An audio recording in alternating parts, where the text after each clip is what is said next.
আমাকে লাইভে যদি বিব্রত করেন আমি কিন্তু আপনাকে বেশ্যা না বানায়া স্টুডিও ছাড়ব না। হাসিনাকে সারা দুনিয়াতে কে পরিচয় করায় দিছে? প্রফেসর ইউনুস পরিচয় করিয়ে দিয়েছে। নেহেরু রুমের ভিতরে মিটিংয়ে মেনে নিছে, বাইরে এসে প্রেস কনফারেন্সে বলছে যে আমি এই পরিকল্পনার সাথে একমত না। আমরা যারা ডান ডমিনেন্ট অভ্যুত্থানের কর্মী কারা গত বছর? ডান ঘরানার লোক, তো মধ্য থেকে ডান ঘরানার লোক নেতা বানাইছে কাদেরকে? মধ্য থেকে বাম ঘরানার লোকদেরকে। গত আওয়ামী লীগের 16 বছরে কোনো মাসে যা হইছে, এই 1 বছর 14 মাসেও তা হয়নি। এবং দেখেন পরিবর্তনটা কখন হয়েছে। গত বছর আন্দোলনের ন্যারেটিভের পরিবর্তনের নায়কদেরকে খেয়াল করেন। তারা ঐতিহাসিকভাবে কিন্তু ওই ঘরানায় বড় হওয়া যারা হাসিনার বিপক্ষে চলে গেছে, যারা বিপক্ষে চলে গেছে, খেয়াল করে দেখেন তারা কিন্তু এই ঐতিহাসিকভাবে এই বলয়ের লোক না। আমরা যে বলয়কে ধারণ করি মধ্য ডান থেকে ডান, এই ডানের লোকরা কিন্তু মোটা দাগে এই পিকচার এঁকে নতুন লড়াইটা তৈরি করতে পারে নাই। ছবি তুলে এই ছবিটাকে সারা পৃথিবীতে ছড়ায় দেওয়ার যে রাজনীতি, এই ফ্রেমের রাজনীতি, দেয়াল লিখনের যে পলিটিক্স, এই পলিটিক্সটা কিন্তু এই বিরোধী জনগোষ্ঠী করতে পারে নাই। তার বক্তব্যটাকে কারা তুলে নিয়ে আসছে দেখবেন, ঐতিহাসিকভাবে যারা ওই 60-এর দশকের বাম, সেকুলার, লিবারেল এই ঘরানা থেকে যারা উঠে আসছেন। এবং আমরা যেহেতু নিজেরাও বাম রাজনীতি করেছি একসময়, এবং আমরা এই শব্দের রাজনীতিটা বুঝি, আমরা এটার পার্থক্যটা ধরে ফেলতে পারি যে কোথায় কোন শব্দটা কে লিখলো, কেন লিখলো, এটার মধ্য দিয়ে আসলে তার রাজনীতিটা কী, সে আসলে কী বুঝাইতে চায়। এবং দেখবেন এইটা হওয়ার কারণে যেটা হয়েছে, আওয়ামী লীগের যে কালচারাল মনোপলি ছিল সেইটা গত বছর জুন জুলাইতে ভেঙে গেছে। সাডেনলি দেখবেন দৃক গ্যালারির শহীদুল আলম ভাই দেখেন, সে বিএনপির মঞ্চে গেছে, সে ওখানে গিয়ে বক্তব্য দিয়েছে, সে আমাদের অনেকের প্রোগ্রামে আসছে, আমাদের ছাত্রদের প্রোগ্রাম, এনসিপির প্রোগ্রাম, এবি পার্টির প্রোগ্রাম, সবার প্রোগ্রামে কিন্তু সে গেছে। এবং সে গত বছরগুলোতে যেই লেভেলে ইন্টারন্যাশনাল কমিউনিটিকে ইংরেজি লেখা দিয়ে প্রভাবিত করেছে, সবচেয়ে বেশি ইংলিশ লেখা লিখেছে কিন্তু এই মানুষগুলো লিখেছে, যে আওয়ামী লীগের ফ্যাসিবাদের বিরুদ্ধে যে ইন্টারন্যাশনাল কমিউনিটিকে মোবিলাইজ করা। আজকে যারা দেশ চালাচ্ছে দেখেন, অন্তর্বর্তীকালীন সরকারের প্রধান উপদেষ্টাকে থেকে ধরি, উনি কি আমাদের এই ঘরানার, এই যে সেন্টার থেকে সেন্টার রাইটের লোক? ঐতিহাসিকভাবে হাসিনাকে সারা দুনিয়াতে কে পরিচয় করায় দিছে? প্রফেসর ইউনুস পরিচয় করিয়ে দিয়েছে। তাহলে চিন্তা করে দেখেন, আজকে টোটাল কেয়ারটেকার অ্যাডমিনিস্ট্রেশনে কিন্তু আপনার ঐতিহাসিক ডান ঘরানার লোক যারা, তারা কিন্তু কেউ নাই, ধর্ম উপদেষ্টা বাদে। আপনি দেখেন প্রত্যেককে গোনেন, এই যে 20-22 জন উপদেষ্টা আছেন। তাহলে দিল্লির আধিপত্যবাদের লড়াইটা বারবার ফেল কেন করে, এই জায়গাটা কিন্তু আপনাদেরকে বুঝতে হবে। আমরা যারা ডান ডমিনেন্ট অভ্যুত্থানের কর্মী কারা গত বছর? ডান ঘরানার লোক, তো মধ্য থেকে ডান ঘরানার লোক নেতা বানাইছে কাদেরকে? মধ্য থেকে বাম ঘরানার লোকদেরকে।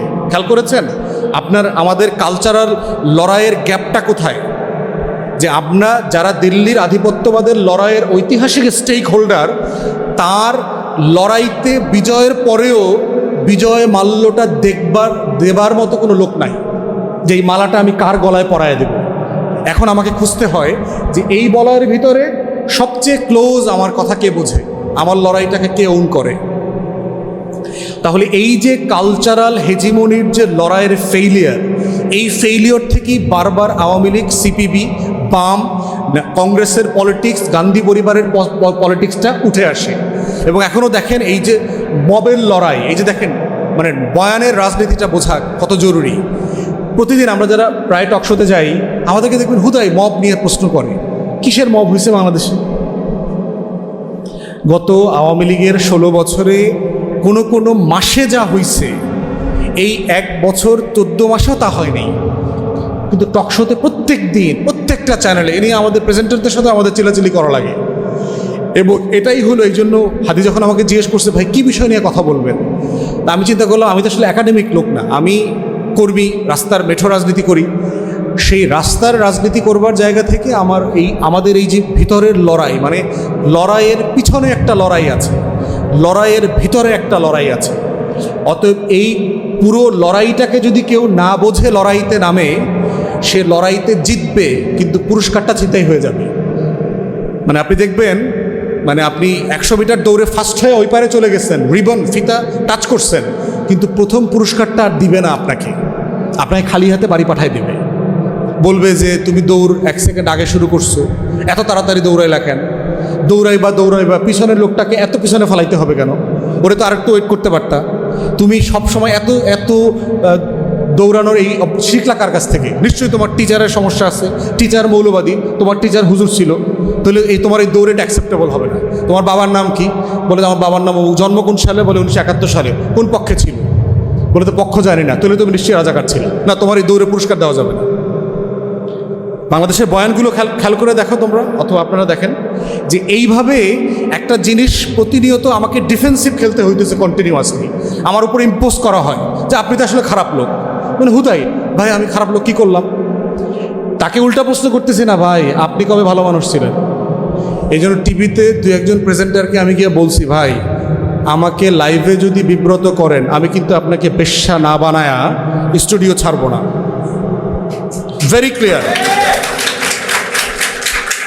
এই জন্য অনেক প্রেজেন্টার আমার চোখের দিকে তাকায় বলে, ভাই আপনারা দেখলে ভয় লাগে। আমি বলছি এটা তো খুব ভালো খবর। এই ভয়টা চাই আমরা দিল্লি পর্যন্ত পৌঁছে যাক, তাই না? শুধু আমার টকশোর প্রেজেন্টার আমারে ভয় পাইলে হবে না, হাদিরে ভয় পাইলে হবে না, এই ভয়টা দিল্লি পর্যন্ত পাইতে হবে, কলকাতা পর্যন্ত পাইতে হবে।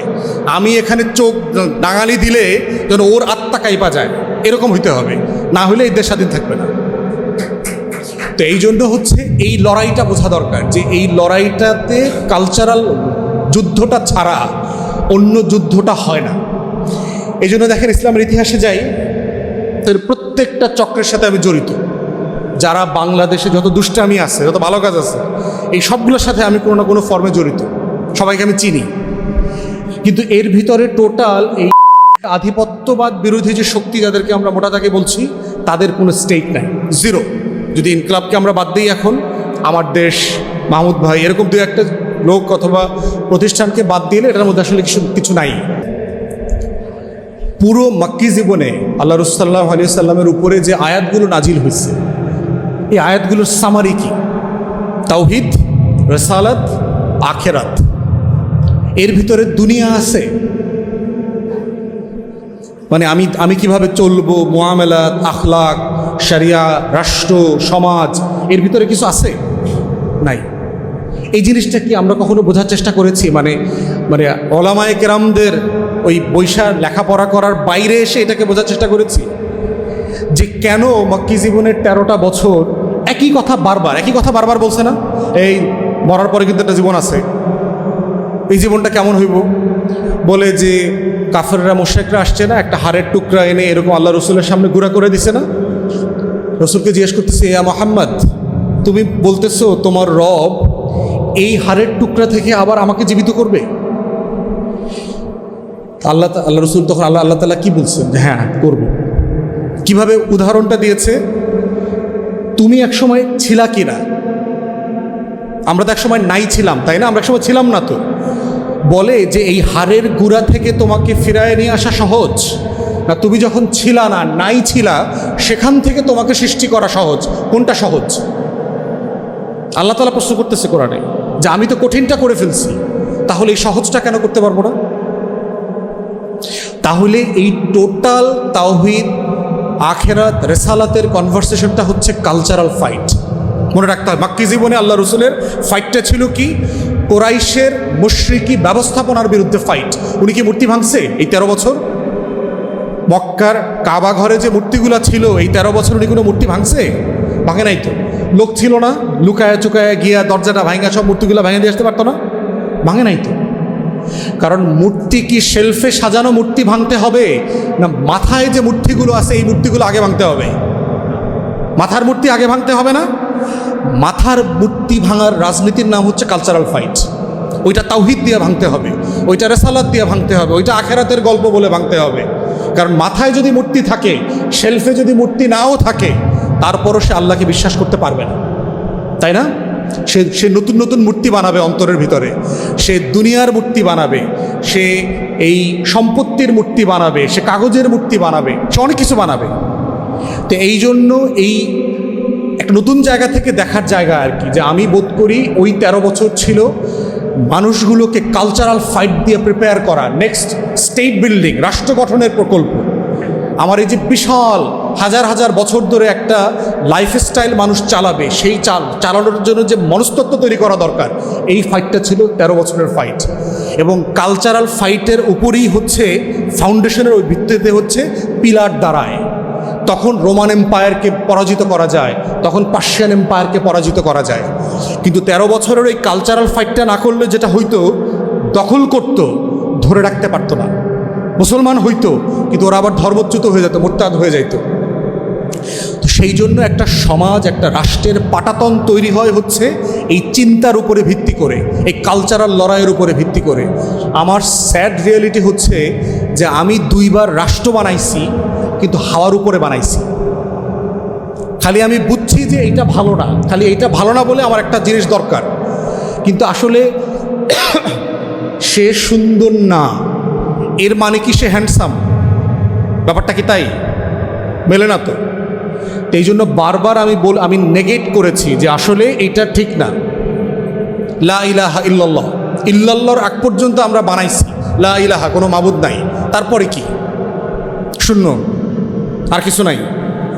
তাহলে আমরা বারবার রাষ্ট্র বানাইছি কারণ আমার আগের অবস্থানটা আমার ভালো লাগে নাই। আমার কাছে মনে হয়েছে যে স্ট্যাটাস কোটা আমার উপর জুলুম করতেছে, আমি মজলুম, আমাকে একটা লড়াই করতে হবে। কিন্তু এটা কিসের ভিত্তিতে লড়াই, সেই লড়াইটা আবার আমার কাছে পরিষ্কার না। তো এই কালচারাল ফাইটটা না বোঝার কারণে যেটা হয়েছে যে যেই রাজনীতিটা যেই দেশে হবার কথা না, সেই রাজনীতিটা সেই দেশে প্রতিষ্ঠিত হয়েছে। আপনি চিন্তা করে দেখেন, বাম লড়াই, বাংলাদেশের ডমিনেন্ট কিছু ন্যারেটিভ আছে দেখবেন যে পাকিস্তান দ্বিজাতিতত্ত্বের উপরে ভিত্তি করে পাকিস্তান রাষ্ট্র সৃষ্টি ভুল ছিল। বাংলাদেশে বামরা কন্টিনিউয়াসলি এই কথাটা বলে। তাকে পরবর্তী প্রশ্নটা কেউ করে না যে পাকিস্তান না হইলে স্বাধীন বাংলাদেশটা কিভাবে হইতো, এইটার প্রসেসটা একটু বলেন। মানে আমি যদি বাংলার অধিকাংশ জনগণ 47-এ মুসলমান না হইতো, তাহলে এই বাংলা কি হিস্টোরিক্যাল বাংলা থেকে ভাগ হইতো কিনা? বাংলা বিভক্ত হইতো? তারা পুরোটা মিলে ভারতের অংশ হইতো। তাহলে ভারতের অংশ হইলে আপনি স্বাধীন বাংলাদেশ কিভাবে হইতেন? বাংলাকে স্বাধীন করবার জন্য তখন তো একটা প্রজেক্ট ছিল। সুভাষচন্দ্র বসু, শরৎচন্দ্র বসুরা তো চেষ্টা করেছে। শরৎচন্দ্র বসু, তারপরে কিরণ শঙ্কর রায়, সোহরাওয়ার্দী, এরা সবাই তো, আবুল হাশেম, এরা তো সবাই অবিভক্ত বাংলা করতে চাইছে। তারা তো সবাই মিলে জিন্নার কাছেও গেছে। জিন্না বলছে আমার কোনো আপত্তি নাই, আপনারা যদি একসাথে রাষ্ট্র থাকেন আমার কোনো আপত্তি নাই। তবে জিন্না সোহরাওয়ার্দী সাহেবকে এটাও বলে দিচ্ছে, এই রাষ্ট্র আপনারা বানাইলেও স্বাধীন রাখতে পারবেন না, আপনাদের খায়া ফেলবে ভারত। আর যখন শরৎচন্দ্র বসু গেছে আপনার কংগ্রেসের নেতাদের কাছে, তারা কি বলছে? বলছে না, এরকম রাষ্ট্র হবে না, বাংলা ভাগ করে দিব। তাহলে যারা এই বয়ানটা কায়েম করলো বাংলাদেশে, এবং বাংলাদেশে বলা হয় যে ভারত বিভক্তির জন্য দায়ী হইল জিন্না, দেখবেন এই ধরনের কথা বলে, ভারত কেন বিভক্ত হয়েছে এর জন্য দায় হইল মুসলিম লীগের। একদম এক্স্যাক্টলি অপোজিট ঐতিহাসিক রিয়েলিটি। বরং জিন্না চাইছে ক্যাবিনেট মিশন প্ল্যানের পরে যে এই রকম প্ল্যানে আমার কোনো আপত্তি নাই, এবং 3 পক্ষের সামনে, কংগ্রেস নেতা এবং ব্রিটিশদের সামনে, উনি 46-এ পাকিস্তানের ম্যাপ ছিঁড়ে ফেলাই দিছে। যে আপনারা যদি, এখন তো ওই আলোচনা ঢুকতে পারবো না, ক্যাবিনেট মিশন প্ল্যান ABC যে মডেলে তখন রাষ্ট্র একটা ফেডারেশন করার প্ল্যান করা হয়েছিল আমেরিকার মডেলে, এবং সেখানে ক্ষমতার ভারসাম্য থাকবে। প্রেসিডেন্ট এক ধর্ম থেকে হবে, প্রাইম মিনিস্টার এক ধর্ম থেকে হবে, স্পিকার এক জায়গা থেকে হবে, এবং এটা রোটেট করবে। এই প্রকল্প তো জিন্না মেনে নিয়েছে, মুসলিম মেনে নিয়েছে।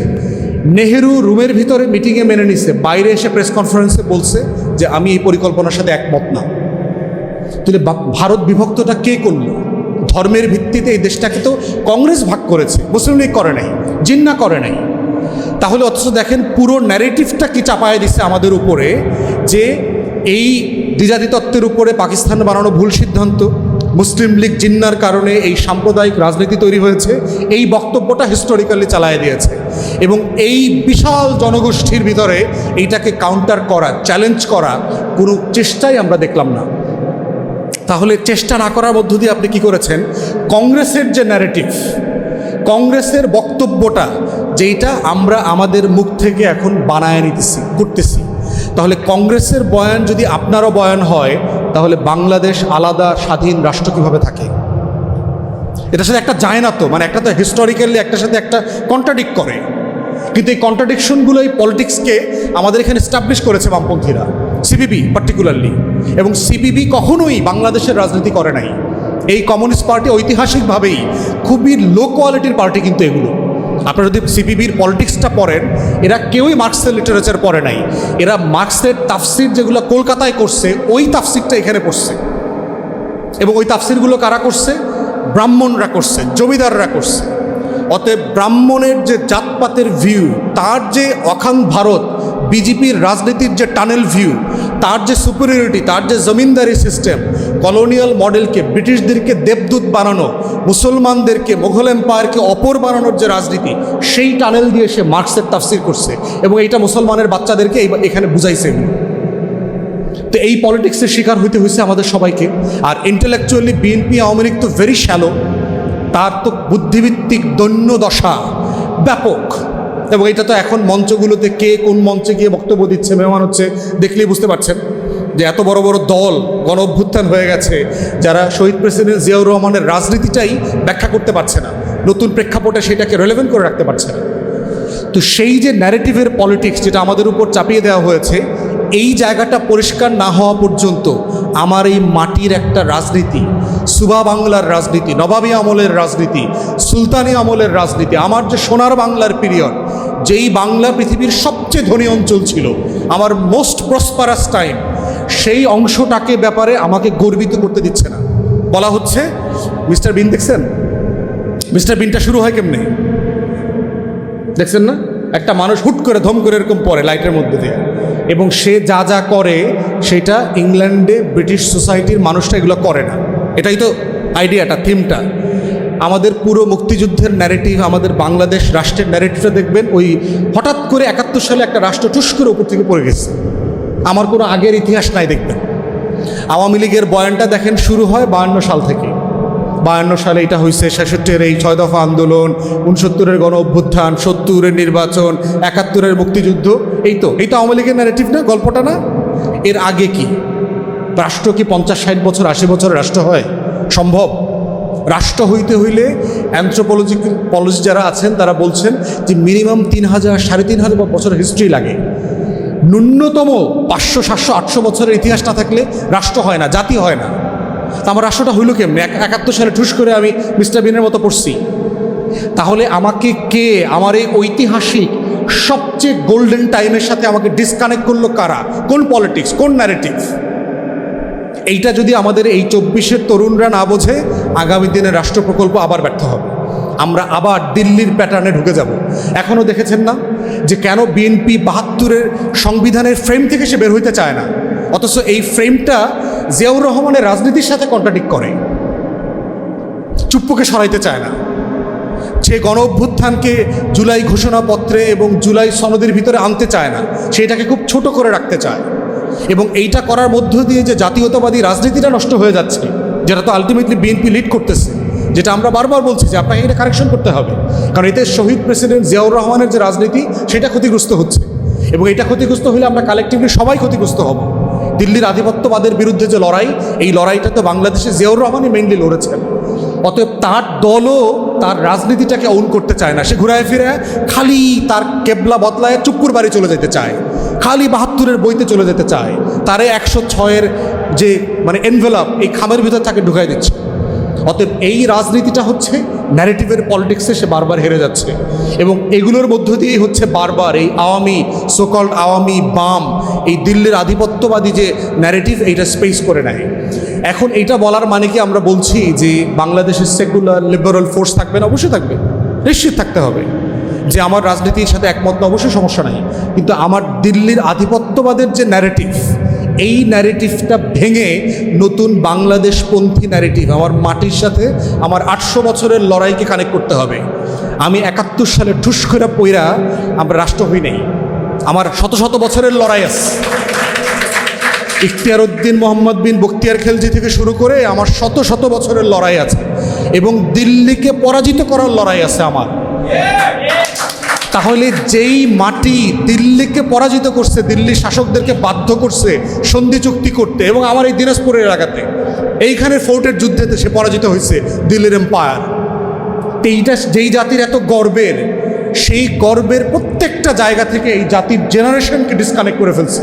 হিস্ট্রির ভিতরে কিচ্ছু নাই যে ইতিহাস পড়লে একটা মাটির সন্তানরা বুক ফুলায় বলতে পারে yes I M A son of Bengal, আমি একজন বাংলার সন্তান, এই কথাটা বলতে পারে। এই গর্বের কোনো ইতিহাস নাই। ইভেন ৭১-এর ইতিহাসের ফ্রেমিংটা দেখেন, আমাদের ৭১-এর গল্পগুলো যখন আওয়ামী লীগের লোকজন বলে দেখবেন খালি কান্দে, ৭১ সালে আমার ৩০ লক্ষ লোক মারা গেছে, ২ লক্ষ মা-বোন নির্যাতিত হচ্ছে, ৭১ সালে আমার এটা হচ্ছে। বিজয়ী জাতি কোনোদিন মৃত সোলজারদের সংখ্যা কাউন্ট করে নাকি? যুদ্ধের পরে কি হয়? ওরা শহীদ হয়ে গেছে, বীর দাফন কাফন করে পতাকা নিয়ে আগায় যেতে হয়। I am proud of the soldier sacrifice. বিজয়ী জাতি কোনোদিন বিজয় নিয়ে কান্নাকাটি করে, এইটা আওয়ামী লীগ ছাড়া আর কোনো জায়গায় আমরা দেখি নাই। এবং দেখবেন যে ৭১ নিয়ে খালি আওয়ামী লীগ কাটাকাটি করে, ভাই ভাই, কারণ ও তো যুদ্ধ করে না, ও তো চোর। ও তো ওর মধ্যে হীনমন্যতা কাজ করে। ও কলকাতায় গিয়া সোনাগাছি আর ধর্মতলায় তো খাট কাঁপায়া যুদ্ধ করছে। আওয়ামী লীগ তো অস্ত্র ধরে যুদ্ধ করে নাই। আপনারা এম.এ. মোহাইমেন আওয়ামী লীগের এমএলএ ছিল ৭০-এর নির্বাচনে, তার লেখা বই পড়বেন, ঢাকা, আগরতলা, মুজিবনগর, ক্যাটাগরিকলি বলছে জহির রায়হানের মারল কেন? বেচারা সাংবাদিক ছিল, যুদ্ধটাকে সারা দুনিয়াতে পরিচিত করাইছে। কারণ হলো এই আওয়ামী যে সোনাগাছির মুক্তিযোদ্ধাদের জীবন তিনি তুলে ধরছেন তার ডকুমেন্টারিতে। উনি বলছিলেন ফাঁস করে দেবো এটা, যদি আমার ভাইরে আমি খুঁজে না পাই, শহীদুল্লাহ কায়সারে যদি খুঁজে না পাই, তোর সব আকাম কুকাম সব ফাঁস করে দেবো। এবং ৩০ তারিখ প্রেস ক্লাবে সংবাদ সম্মেলন করে তার এই ডকুমেন্টারি ফাঁস করার কথা ছিল, এবং সেই দিন সকালেই তাকে গুম করা হয়েছে। এটা হচ্ছে রিয়েলিটি। তা আমরা বারবার যেটা বলার চেষ্টা করতেছি যে আমার মুক্তির লড়াইয়ের এই বারবার জায়গাগুলো বোঝা। এখন আমরা বলছি যখন যে রাজনীতিতে বয়ান, এই জায়গাটা কেন জরুরি, প্রশ্ন করতে পারাটা কেন জরুরি? বয়ান বলতে আমরা আসলে বুঝাইটা কি? যারা কোরআন পড়েন তারা জানেন, সূরা রহমানে আল্লাহ তাআলা বয়ানের কথা বলছেন না? এখানে মাদ্রাসার ছাত্ররা হয়তো আছেন। বয়ান জিনিসটা আসলে কি? আমরা তো এই শব্দটা প্রচুর বলি এখন। বয়ান বলতে আসলে আমরা কি বুঝাই? বয়ান বলতে বুঝাই আসলে একটা গল্প। একটা জাতি কিভাবে তৈরি হয়, একটা গল্প লাগে একটা জাতি তৈরি করতে। আপনারা যদি ব্রেভ হার্ট কেউ দেখে থাকেন, স্কটিশ ইন্ডিপেন্ডেন্সকে নিয়ে, দেখবেন যে স্কটিশ ইন্ডিপেন্ডেন্সের একটা গল্প আছে, এবং গল্পটা কিভাবে তৈরি হয়। আমার যে লড়াই, শত শত বছরের মুক্তির লড়াই, আজাদির লড়াই, এই গল্পটার অনেকগুলো উপকরণ লাগে। আমরা এই উপকরণগুলোর যোগফলের নাম হচ্ছে বয়ান। এখন বয়ান কোনটা ধরেন, বয়ান হইতে হইলে কী কী উপকরণ লাগে? বয়ান হওয়ার প্রথম উপকরণ হচ্ছে বয়ানে কিছু ব্যক্তি লাগে যারা ওই জাতির হিরো আকারে প্রতিষ্ঠিত হয়, যারা একটা ক্রিটিক্যাল টাইমে লিডারশিপ দেয়। বয়ানের প্রথম উপকরণ ব্যক্তি লাগবে, মনে রাখবেন। দ্বিতীয়ত হচ্ছে বয়ান তৈরি করার দ্বিতীয় উপকরণ হচ্ছে ঘটনা। থার্ড হচ্ছে সাল, সময়। ফোর্থ হচ্ছে গল্পটা কিভাবে বলছেন। একটা গল্প অনেকভাবে বলা যায় না? আওয়ামী লীগের লোকরা যারা যুদ্ধ না কইরা মুক্তিযোদ্ধা, 5 বছর বয়সে মুক্তিযোদ্ধা ভাতার জন্য ইন্টারভিউ করতেছে, ওরা জিজ্ঞেস করতেছে অস্ত্র কেমনে ধরতে হয়। তো সে এই নালাটা আছে না যেটা দিয়ে গুলি বাইর হয়, এটারে এর দিকে দিচ্ছে, বুকের দিকে দিচ্ছে, দিয়া ওই পাশে দিচ্ছে, দিয়া বলছে স্যার এটা এমনি দিতে হয়। তো বলতেছে গুলি কর, বাট এখন করলে কিন্তু তোর বুকে লাগবে। ব্যাপারটা তাই না? তাহলে এখন হচ্ছে যুদ্ধের গল্পটা কিভাবে বলতেছে তার উপরে কিন্তু ডিপেন্ড করতেছে আসলে সে যুদ্ধ করছে কিনা। তাহলে ৭১ সালকে কিভাবে বলা হচ্ছে, ৭১ সালের এই যে আওয়ামী লীগের একটা গল্প আছে, আবার ৭১ সালকে বিএনপি কিভাবে বলে, বিএনপির একটা ব্যাখ্যা তাফসির আছে না ৭১ সালের, যে যখন দেশ নেতৃত্বহীন ছিল, শেখ মুজিব 25শে মার্চের রাতে পালায়া চলে গেছে, প্রধানমন্ত্রী হইতে না পারার ব্যর্থতা মেনে নিতে পারে নাই, দেশের ভিতরে কোনো নেতৃত্ব ছিল না, এই সময় এরকম অকাল অন্ধকারের আমাবস্যার ভিতর থেকে মধ্যরাতে এক অচেনা মেজর এসে মাইকে বললেন যে আই রিভোল্ট। বিএনপির একটা বয়ান আছে না, সারা পৃথিবী তাকায় ছিল যে বাংলাদেশ এখন কি হবে। এই ক্র্যাকডাউনের ভিতরে এসে যে প্রতিবাদ করলেন সেই লোকটার নাম হচ্ছে আমি মেজর জিয়া বলছি। হবে প্রথমবার নিজের নামে ঘোষণা দিয়েছে, তারপরের বার শেখ মুজিবের নামে ঘোষণা দিয়েছে এবং ডিক্লেয়ার করলো। তাহলে এই যে ধারাবাহিকতা, যে এটার মধ্য দিয়ে জিয়াউর রহমান স্বাধীনতার ঘোষক হিসাবে আবির্ভূত হলেন এবং তার নেতৃত্বে ৭৫ পরবর্তী বাস্তবতায় যেটা হয়েছে, দিল্লির আধিপত্যবাদ বিরোধী যে রাজনীতি, সেই রাজনীতির ফাউন্ডেশন উনি তৈরি করেছেন, যে দিল্লিকে বাইরে রেখে দেশপ্রেমিক সকল শক্তিকে নিয়ে একটা রাজনীতির ফেনোমেনা তৈরি করতে হবে এবং সেই ফেনোমেনার ভিতরে সব রাজনীতি থাকবে, একটা মাল্টি পার্টি ডেমোক্রেসি থাকবে, সমালোচনা করার থাকবে, অধিকার থাকবে, পত্রিকা থাকবে, চতুর্থ সংশোধনী এবং বাকশাল যা যা করেছে সেগুলো তিনি আন্ডু করলেন। তো এই মুক্তিযুদ্ধের একটা বিএনপির ন্যারেটিভস আছে, আওয়ামী লীগের একটা ন্যারেটিভস আছে এবং প্রত্যেকটা ন্যারেটিভে দেখবেন কিছু ব্যক্তি আছে যার হিরো আছে, তাই না? আওয়ামী লীগ হলো শেখ মুজিবরে বেচে এবং শেখ মুজিবরে বেচতে গিয়া সে অন্য যত নায়ক আছে সবাইকে আবার নাই করে দিয়েছে। তাহলে যে যুদ্ধ করে নাই, যে পালায়া গেছে, যুদ্ধের সময় যে নেতৃত্ব দেয় নাই, তার নামে একটা কাল তৈরি করতে হয়েছে এই যুদ্ধের গল্পটা বানানোর জন্য। এবং এই কারণে দেখবেন যে মুক্তিযোদ্ধা কোন দলে বেশি, আওয়ামী লীগে বেশি না বিএনপিতে বেশি? কোথায়? বিএনপিতে বেশি। প্রতীকধারী, খেতাবধারী মুক্তিযোদ্ধার সংখ্যা যদি দেখেন, সেক্টর কমান্ডার থেকে শুরু করে, বিএনপিতে মুক্তিযুদ্ধের সংখ্যা অনেক বেশি। কারণ আওয়ামী লীগ তো মুক্তিযোদ্ধার দল না, এটা হলো ছ্যাঁচড়া টাউট বাটপার ডাকাইতের দল। আমার বাবা তো মুক্তিযোদ্ধা ছিল, এলাকার যত ডাকাতি হয়েছে ৭১ সালে এর 90%-এর সাথে আওয়ামী লীগের লোকজন ধরেছিল। এবং আমার বাবার কাছ থেকে শুনছি এলাকার আওয়ামী লীগের ডাকাতদেরকে আইনা গাছের সাথে বাইন্দা পিটাইতো, তখনকার দিনের বিচার ছিল। সোনাদানা চুরি করতো, হিন্দু বাড়িতে ডাকাতি করতো, এগুলো সব আইনা তাদেরকে আবার উদ্ধার করে দিতে হইতো। তাহলে আওয়ামী লীগ হলো মুক্তিযুদ্ধের ব্যবসায়ী দল, এই জন্য তার একটা ব্যবসার ন্যারেটিভস আছে। কিন্তু আর একটা ন্যারেটিভ হচ্ছে আওয়ামী লীগের আর এক অংশ, সেই অংশ হচ্ছে তাজউদ্দিন আহমেদের, এবং ওই অংশটা আবার আওয়ামী লীগ দেয় না, বলতে চায় না। কিন্তু যুদ্ধের আর একটা বড় ন্যারেটিভের জায়গা হচ্ছে আমাদের সেক্টর কমান্ডাররা যারা ছিলেন, কর্নেল ওসমানী থেকে শুরু করে আমাদের এই যে প্রত্যেকটা মিলিটারি অফিসার, শহীদ প্রেসিডেন্ট জিয়াউর রহমান এবং বাকি যারা ছিলেন, তারা এই আর একটা ন্যারেটিভের গল্প তৈরি করেছেন। এখন দুইটা গল্পেরই প্রবলেম হচ্ছে, এই দুইটা গল্পই ৭১-কে ছাপায় যেতে পারে না। দুইটা গল্পের লিমিটেশন হচ্ছে যে ৭১-এর আগে যে আমার শত শত বছরের এই মাটির লড়াই আছে, এই লড়াইটাকে সে আনতে পারে না। দুইটা গল্পের লিমিটেশন হচ্ছে সে ব্রিটিশ বিরোধী আন্দোলনে এই বাংলার মানুষের যে ভূমিকা, স্যাক্রিফাইস, ইভেন আপনার এই যে সীমান্তে ব্রিটিশদের সাথে যে যুদ্ধ হয়েছে, বাংলাদেশের মহিলারা সোনা দানা হাজারে হাজারে লাখে লাখে ভরি সোনা দান করে দিয়েছে। সেই এই যে আহমদ শহীদ সাহেবদের, আহমদ বেরলভীদের সাথে যে যুদ্ধ, যে শত্রুদের সাথে করেছেন, ব্রিটিশদের সাথে করেছেন, বাংলার এই বিশাল হিস্ট্রি আছে, কন্ট্রিবিউশনের জায়গা আছে। তারপরে চিটাগংয়ের যে সিপাহী ছিলেন রজব আলী খান, হাবিলদার রজব আলী খান, ওনার নেতৃত্বে যে প্রথম ব্রিটিশ বিরোধী সিপাহী বিদ্রোহ শুরু হয়েছে। অত এই বাংলার এই যে লড়াইগুলো আছে, এইটা কখনোই ৭১ ছাপায়া যায় না। একটা জাতির হিস্ট্রি তৈরিতে এই যে চেইন দেখছেন না, শিকল কি করে, একটা শিকলের সাথে আরেকটা এরকম আটকায় থাকে না। লঞ্চ থামায় দেখছেন না, লঞ্চ থামায়, জেটি থামায়, গাড়ি থামায়। রাষ্ট্রটা, জাতিটা এইভাবে তৈরি হয়, জেনারেশনের সাথে জেনারেশন ট্যাগ করে। কিন্তু বাংলাদেশ রাষ্ট্রটাকে যেভাবে তৈরি করা হয়েছে যে আমার ৭১-এর আগে আমার আর কোনো অতীত নাই, আমার গর্ব করবার মতো আর কোনো গল্প নাই। নবাব সলিমুল্লাহ ঢাকা বিশ্ববিদ্যালয় করলেন, নবাব সলিমুল্লাহর বাড়ি কই ছিল, কোথায় ছিলেন তিনি কোন এলাকার নবাব ছিলেন? ঢাকা বিশ্ববিদ্যালয়, বুয়েট, মেডিকেল, এই আশেপাশে যা আছে কার জমিতে? এগুলো 650 একর জমি দান করছে।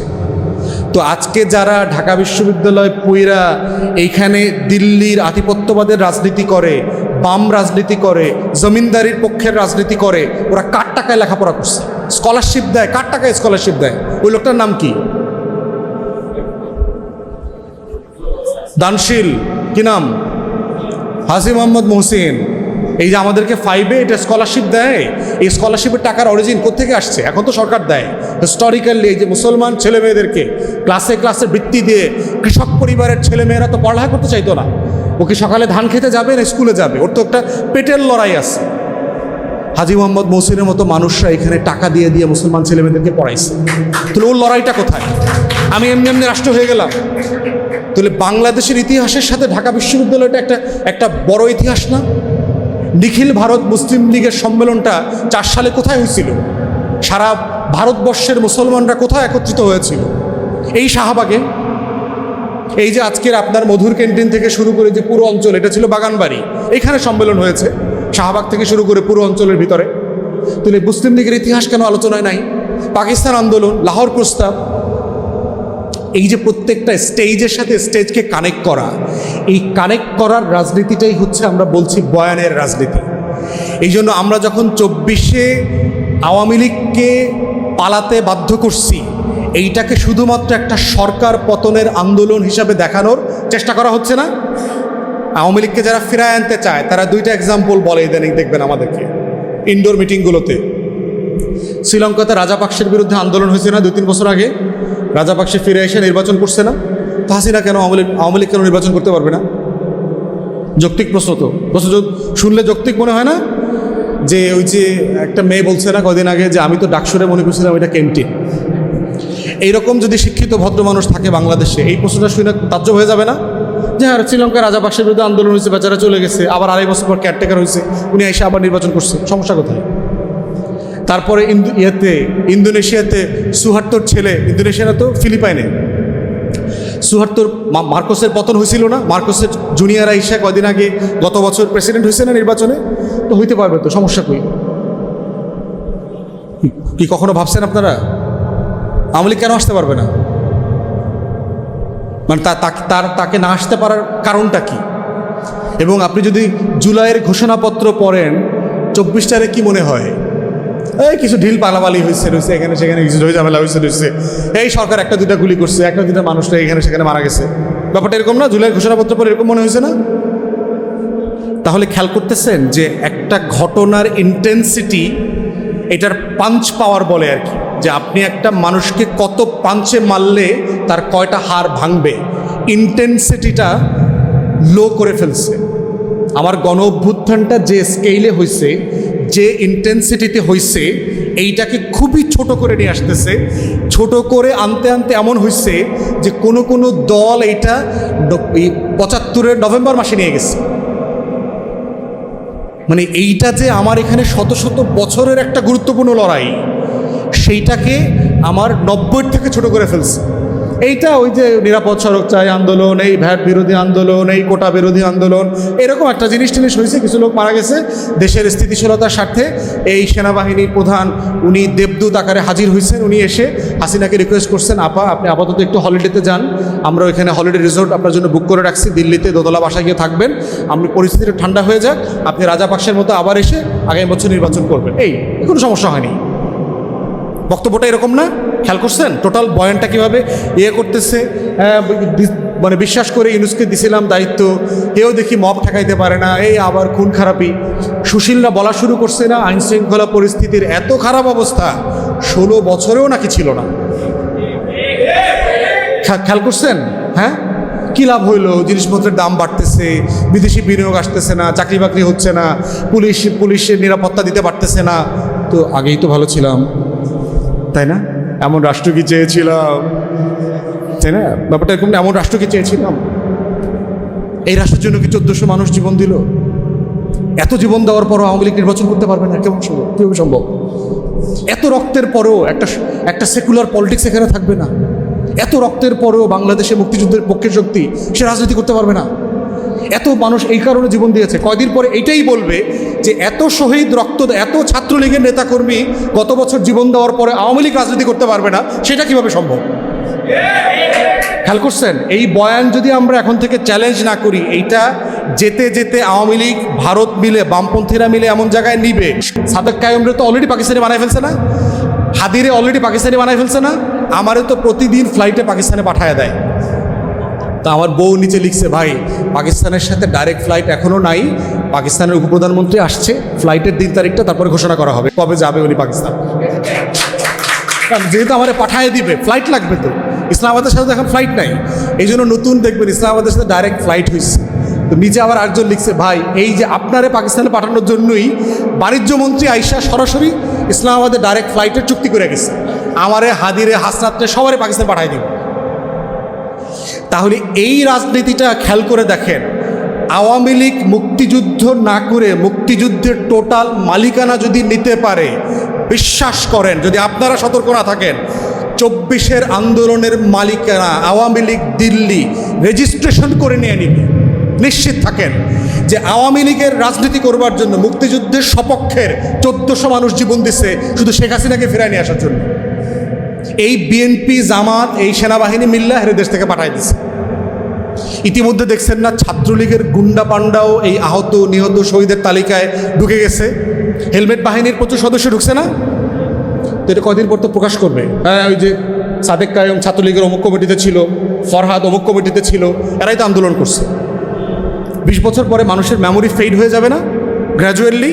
তখন এই প্রত্যেকটা শহীদ আন্দোলন ওসমান হাদির ব্যাপারে একটা চিঠি বাইর করবো যে ছাত্রলীগের ফর্ম পূরণ করছিল ওই বরিশাল কোনো এক জায়গায়, ফর্ম পূরণ করে সবাই আমাদের সবার নামে দিয়ে দিবে, দিয়াটিয়া প্রমাণ করে দেবে যে গণ অভ্যুত্থানটা হয়েছে আসলে কোটা বিরোধী ষড়যন্ত্র